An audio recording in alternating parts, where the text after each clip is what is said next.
Et on parlait juste avant de musique et de féminisme, je crois, mais on n'a pas encore échangé sur ce sujet précis. Je me demandais comment tu as rencontré la musique et comment tu as peut-être eu envie d'en faire.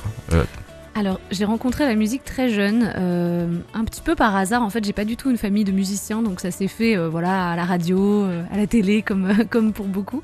Et c'est vrai que je suis vraiment tombée amoureuse de la musique et du fait de chanter, surtout très petite. Vers l'âge de 7-8 ans, j'ai commencé à chanter. Et puis, étant fille unique, du coup, j'avais aussi beaucoup de temps à tuer. Oui. Donc, j'ai passé beaucoup de temps dans ma chambre à chanter par-dessus.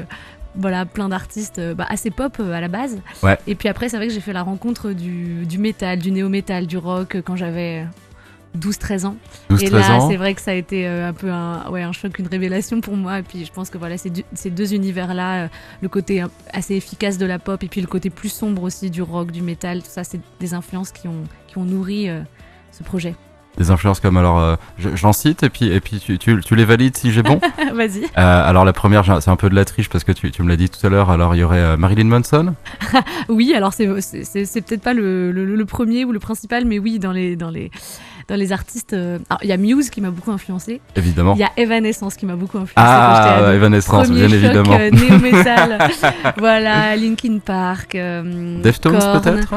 Un peu moins. Un peu moins. Korn, beaucoup. Slipknot, pas mal. Voilà, ça c'est vraiment du côté métal. Après, j'ai aussi, comme je disais, j'aime beaucoup chanter. Donc après, il y a eu aussi toute autre chose, du Alicia Keys, du Aretha Franklin, du Christina Aguilera. Enfin voilà, c'est un peu des mondes très différents, mais je pense qu'au final, ça se côtoie un petit peu sur ma musique.